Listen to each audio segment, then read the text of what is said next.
بسم الله الرحمن الرحيم. الحمد لله رب العالمين،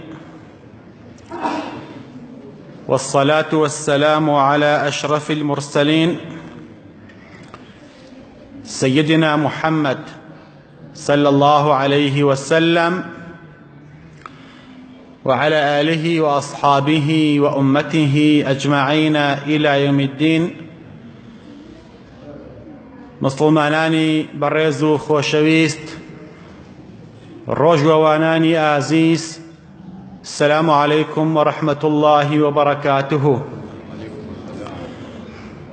داواکارم لە خوای پەروەردگار، خوای گەورە تاعەت و عیبادەتمان لێ قبوڵکە ئینشاء الله. داوا لە خوای گەورە دەکەم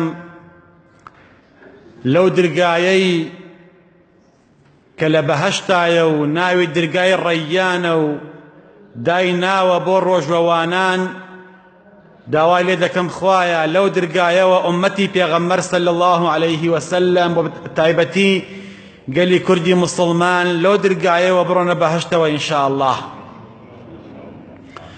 لەسەر حەوضی کەوسەر بەدەستی پیرۆزی پێغەمبەر صلی الله عليه وسلم ئاوی کەوسەر بخۆینەوە ئینشاء الله. ئەرک و کارەکانی موسڵمان لە ڕەمەزاندا، چی بکەین لە ڕەمەزاندا؟ پێویستە ئاگامان لێبێت ڕەمەزان مانگێکی تایبەتە، مانگی ئیماندارانە، مانگی وحی، مانگی قورئانە، مانگی قەدرە، مانگی بەدرە. بزانین لەو مانگەدا چی دەکەین. یەکەم، ئەگەر ئەمانەوێت سەحەتمان باش بێت لە دنیا و لە قیامەتە، با بە ڕۆژوو بین. تريد الصحة عليك بالصيام. یەکەم ئەرکێک کە لە ڕەمەزاندا پێویستە ئەنجامی بین ڕۆژوگرتنە. بەڵام کام ڕۆژوگرتن؟ ئەو ڕۆژوگرتنەی کە کاتێک هەر خراپەیەکیان بەرامبەر کردین بڵێن ئینی صائم، من بە ڕۆژوم، من وەکو تۆ ناکەم. دووهەم، تريد نور الوجه عليك بقيام الليل. ئەگەر ئەتەوێت دەموچاوت نورانی بێت، شەو نوێژ بکە، کە شەو نوێژ لە ڕەمەزاندا تەراویحە. پێغەمبەر صلی الله عليه وسلم جبرائیل ئەهات بۆ لای ئەی فەرموو اعلم أن شرف المؤمن قيام الليل. ئەی محەممەد صلی الله عليه وسلم، ئاگادار بە، بزانە هۆکاری بەرزی و شەرافەتمەندی ئینسانی ئیماندار شەو نوێژە. شەو نوێژ لە ڕەمەزاندا واتە قیام، واتە تەراویح. سێهەم، تريد الراحة. ئەتەوێ ڕەحەت و ئیسراحەت بیت، عليك بترتيل القرآن. سێهەم کاری ئینسانی ئیماندار خوێندنی قورئانە لە ڕەمەزاندا. باوەڕ فەرموون بەر لەوەی ئەو جوزئە بخوێنیت بێتاقەتی، بەڵام کە ئەو جوزئەت خوێند یا گوێت لێگرت یا جوزئێ قورئانت خوێند، هەر لە خۆتەوە ئیسراحەت دەکەیت، هەست دەکەی کە دەروونت ئارام و ڕەحەت بووە. چوارەم، تريد السعادة. ئەتەوێت لە ڕەمەزاندا خۆشبەخت بی، صل الفريضة بوقتها. لە کاتی خۆیان نوێژەکان ئەنجام بە. مسلمانی بەڕێز، نەکەی لەم ڕەمەزانەدا جەماعەت بفۆتێت. ئاگات لێبێت، نەکەی بە زمانی بە ڕۆژوو جەماعەت بفۆتێت. بە ئیش بڵێ نوێژم هەیە، بە نوێژ مەڵێ ئیشم هەیە. ئاگات لێبێت، ها بە زمانی بە ڕۆژووەوە لە عیبادەتای، لە مانگی ڕەمەزانای جەماعەت بکەی چەند گەورەیە. ئاگات لێبێت، ئاگات لێبێت، ئەگە ئەتەوێت خۆشبەخت بیت نوێژەکە لە کاتی خۆیان ئەنجام بە بە جەماعەت. پێنجەم، تريد الفرح يعني تريد الفرج الزم الاستغفار. اگر اتوي خوا دروي خير لي بكاتوا لما انقدا بزماني بروجو استغفر الله بك بلاني كما والروجي صجر لطلي خو ما نبرن استغفر الله العظيم من كل ذنب عظيم. داواي لي بردن الاخوا بك في غمر صلى الله عليه وسلم فرميتي من روجي صجر عليهم استغفر الله بزماني بروجوا بنهيني لطلي خوتا استغفر الله بك صجر او اخواي پروردگار دري خيركاته وان شاء الله. اگر اتويت خفتو نارحتي لاتشت الزم الدعاء دعاء زور بك لخوا زور باريروا. اما ارككاني ايمان دار لرمضان دا مسلمان پێویستە ئەمانە ئەنجام با بەزمانی بەڕۆژوو زۆر دوعا بکە بەتایبەتی کاتی ڕۆژوو ئەشکێنیت ئەو کاتێک کە ڕۆژوو ئەشکێنی زۆر داوا بکە لەخوا کاتێکی زۆر ناسکە کاتی تەسلیمکردنی عیبادەتە بە ئەڵڵاه ڕۆژوو شکاندن کاتێکی زۆر گرنگە لەو کاتەیە دوعا بکە ئینشاء الله.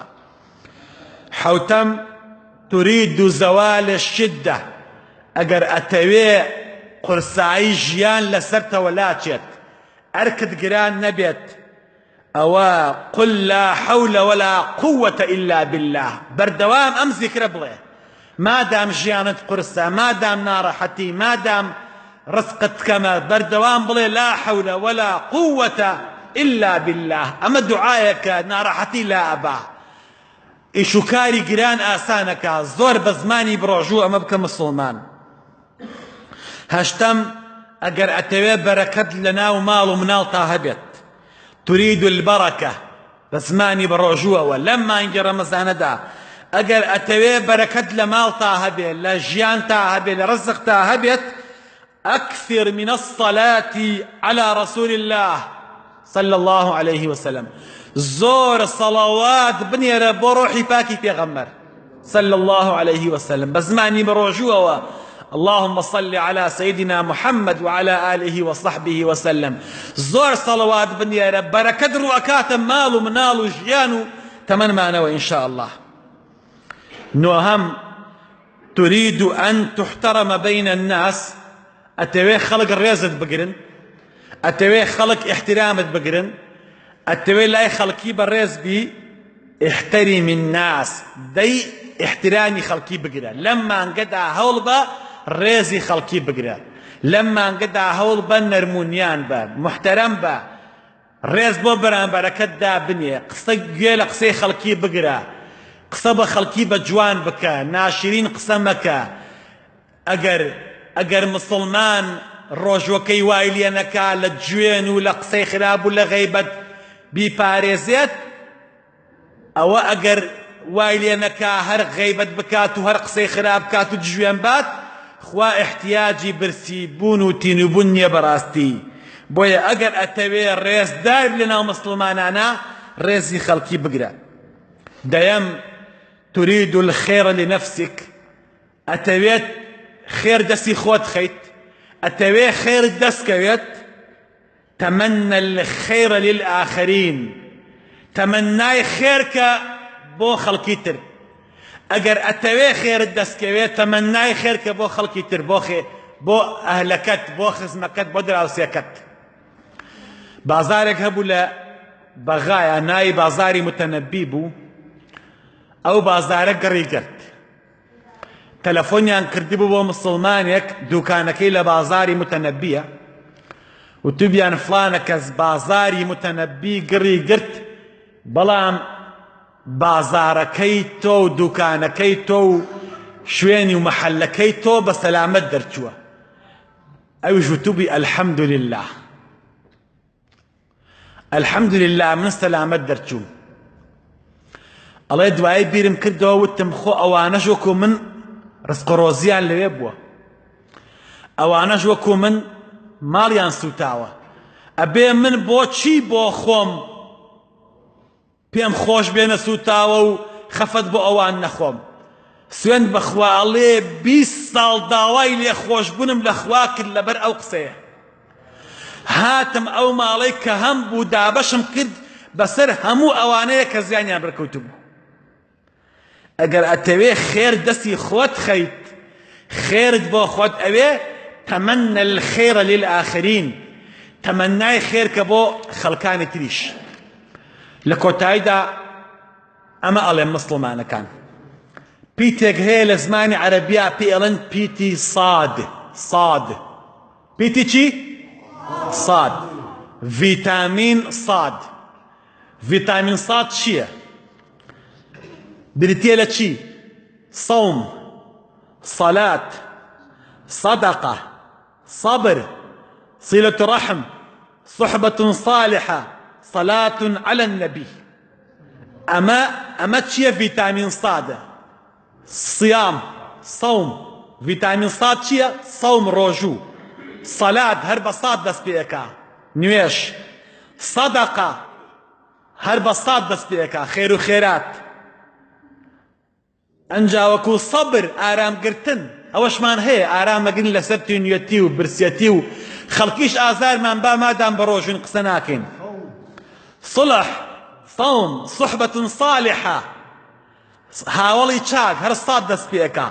کۆتاییەکەی صلاة على النبي صلى الله عليه وسلم من أهم الفيتامينات تغذي الأرواح. كجورترين فيتامين الصلاة لسر بيغمر صلى الله عليه وسلم. هزار الصلوات لسر بيغمر صلى الله عليه وسلم.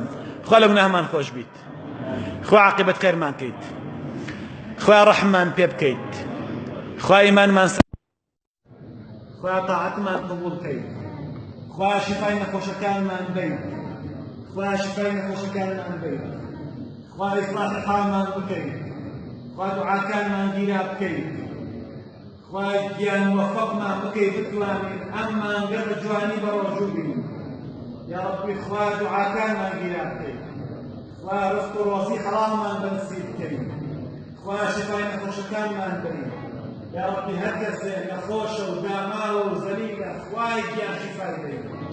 یا ربی ئەسیری ئیمانداران دەوەڵا بکەیت، خوای وڵاتمان ناوەدان بکەیتەوە، وڵاتمان لە هەموو فیتنە و فەسادێ بپارێزی. ئەوەی چاکە خوا چاکی بۆ بکەیت، ئەوەی خراپە خوا چاکی کەیت، ئەوەی چاک نابێت خوا لەفەرمەتی بکەیت. آمین آمین آمین. الحمد لله رب العالمين.